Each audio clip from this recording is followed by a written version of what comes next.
I would like to say two things. 1. You asked for this, so don't blame me for any discomfort resulting from this decision. 2. Fnaf will never be able to make fun of fanfiction after this point. The Fazbear Frights books are, peculiar. Occasionally they actually read like Fnaf stories, but there are plenty of them that are clearly recycled Goosebumps stories just with a Freddy coat of paint. Any stories that involve the magic body-snatching goo is clearly not a Fnaf story, as typically the only thing Fnaf about it is that they stick the word Faz in front of it. When there's actually animatronics, they are either inaccurately portrayed, or they're just hallucinations that barely do anything. Such as in the Ballora story where Ballora is just an image appearing in a stolen pair of They Live glasses. But all of this is small potatoes to what may be the most baffling story that has come out of the series that has been sold in elementary schools. No joke, my aunt is a teacher and has seen these sold at book fairs. These stories are sold to kids. And in this story a man gets knocked up by his video game and gives birth to a tiny Springtrap. Not to be confused with Plushtrap. The story is called In the Flesh and is the second story in the 5th Fazbear Frights book, Bunny Call. Let me tell you the story. This is a story about a man named Matt. Now, Fazbear Frights protagonists are not deep. They are usually described by one trait such as sad, lazy, overworked, or so on. Some of them are pretty much abused by the universe and others are so awful that they deserve to die, but mostly they are those blank slates. Matt is the angry and deserves to die type. Like, he is irrationally angry. He has trouble with women and he makes it everyone else's problem. Or more specifically, the problem of his video game. He has been tasked to make a VR maze game with Springtrap in it, so he uses his anger and somehow infects the game with it. He has a confrontation with Springtrap in the game and is infected by it. While he doesn't realize it at the time, there is a program created called It's a Boy. And yes, it is exactly what you think. Matt becomes even more angry, unbelievably. He starts gorging himself and putting on weight, getting nauseated, has thinning hair and a change in skin color.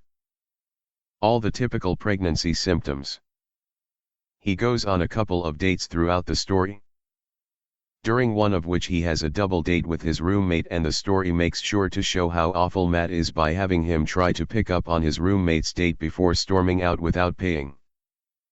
On another date he calls a girl fat. But when Matt gets home he's feeling worse. He's having pain and pressure and his stomach is huge. Looking at it, he sees it moving and something trying to push out. He grabs a kitchen knife and cuts himself open, as one typically does in this situation, and out pops a baby Springtrap that calls Matt daddy and cuddles up to him. His roommate finds him later, but he's dead. I don't think you'd die from this, admittedly. People have been cut open in accidents and survived for a surprisingly long amount of time, but whatever, he's sick. There's no sign of the baby Springtrap. Well, except for a lump of gross green slime, mucus, furry mold, amniotic fluid. Now, okay, when I tell you the story it is not so bad, but now imagine a child in 3rd grade picked up this book at a book fair and then read about a man having an Mpreg experience. That's pretty bad, and this is pretty disgusting. Please, Fnaf, I don't need to hear about C-sections. But you know what the worst part is? The Mpreg part is the only notable thing in the story. Without it, it's just a bland rehash of another character getting possessed by a rabbit in a game. It's just now a lot more uncomfortable, and not in a scary way. In a, I feel like people are going to judge me for reading this, kind of way. There is also so much filler. Long sections devoted to multiple dates that Matt goes on, which are specifically there to continue playing up how awful he is. At this point, Matt's pretty much a caricature, so there's no point. And I get the through line. Matt is awful to women, so he gets to experience something that is stereotypically feminine, pregnancy. Honestly, I think the story would have worked better if they took the plunge and just had Matt program an animatronic he's working on to be his girlfriend and have it go terribly wrong. Like, here's how I'd do it. And I'm not saying this is the best option or anything, this is just an idea for an animatronic-based story with the same through line, the issues with women. But has a tangible animatronic and no pregnancy. Matt is a jerk. He has a volatile past with women, but he cannot see his own flaws. He has a temper that he can barely control, takes advantage of his friends, and longs for a stable girlfriend, not out of companionship, but as a would-be caretaker who would clean up the apartment and do the stuff he doesn't want to, since he's also moderately slovenly. His last girlfriend left him because he expected her to do all the chores around the house and then was still both short with her and rude to her. Ready to get himself a new babe, Matt goes out on a series of failing dates. He cannot keep himself in check and thus cannot get a woman willing to even go for a second date. He is judgmental, rude, and all around a very unlikable person. He is also a technician at an animatronic rental company. One day he sees a rather easy on the eyes animatronic, perhaps a variation of Ballora, version of Ballora who is programmed specifically to clean up after parties. Matt decides to reprogram and steal this animatronic, sneaking it home. At first, life with the animatronic seems pretty great.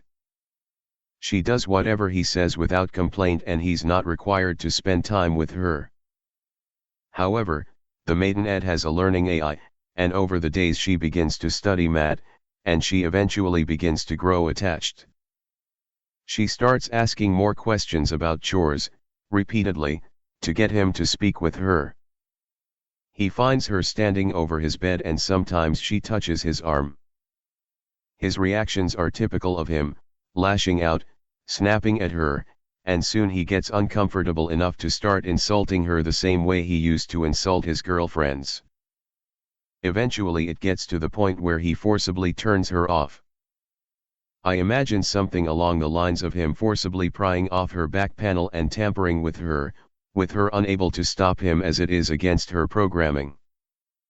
Though after a few days of having her sitting in the corner with a sheet over her, he dares to turn her back on to return to doing chores. She agrees to clean the entire house from top to bottom, and he notices that her voice sounds more robotic and cold. Assuming the reboot fixed her, he goes about his business. Either Matt falls asleep on the couch or leaves for work. If he leaves for work, I expect that he is fired for stealing an animatronic, and this can play into a plot point later. But after he wakes up or comes home, Maidenette tells him that there is only one this left that is dirty. Him, and she has run him a bath. He is reluctant at first, but eventually she convinces him to take the bath. Perhaps under the suggestion that she cannot shut down until the task is completed. So, he does. When he gets into the bathroom, he notices a strong chemical smell. She explains that it is the cleaning agents. He looks around and sees that she has practically scrubbed the bathroom. The toilet, the sink, everything is spotless and white, so he believes her. At her insistence, he starts to get into the bathtub. He has a bad feeling when he realizes she isn't leaving. Eventually he gets a foot into the water, and it burns. Not from heat, but something much worse. He tries to get out, but Maidenette overpowers him. She forces him into the water, revealing that she is much stronger than believed to be earlier. The acidic concoction of chemicals burns his skin and lungs, as he can't help but scream under the water. The last thing he notices is that the silicone gloves on her hands are starting to melt away from the concoction. It cuts to some time later. Afton Robotics has located their stolen Maidenette and, due to Matt having signed waivers, they are allowed to enter into his house to find her. They find Matt's remains, or the soupy mixture left afterwards, still in the bathtub. Note, but since this is aimed at a younger demographic, it might be best to just show a technician's reaction to Matt's remains instead of discussing or describing them in detail. The technicians lament that they're going to probably have to call the police and figure out a story to explain this.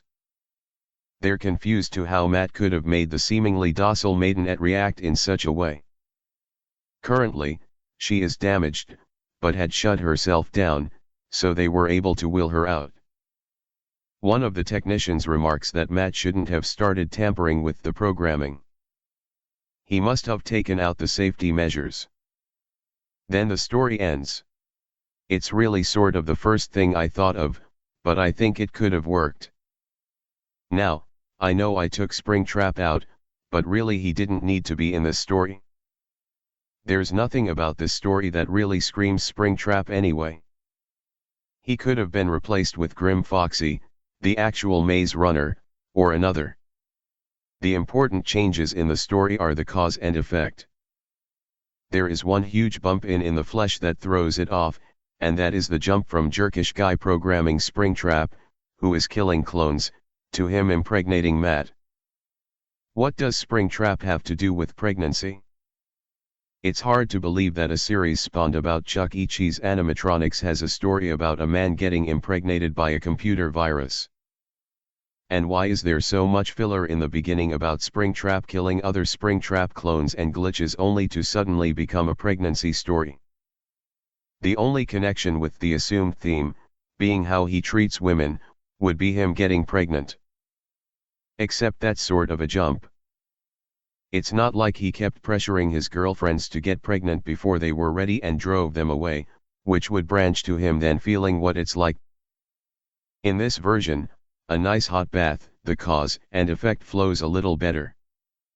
Matt does not treat women like people, but servants. He gets a robot to use as a servant.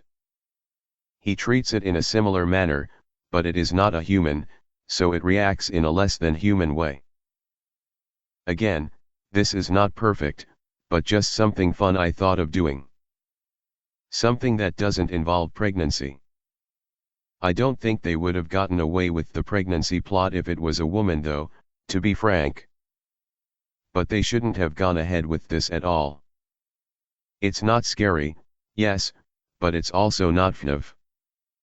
Look, I'm not the type of person who thinks kids should be shielded from everything, but I feel like someone should have put a warning on this thing. A trigger warning. Thankfully, there are no other Mpreg or pregnancy stories in the Fnaf books. Just androids, magic goo, hallucinations, a lot of suicide, child abuse, and a lot of filler. Which is definitely for the best.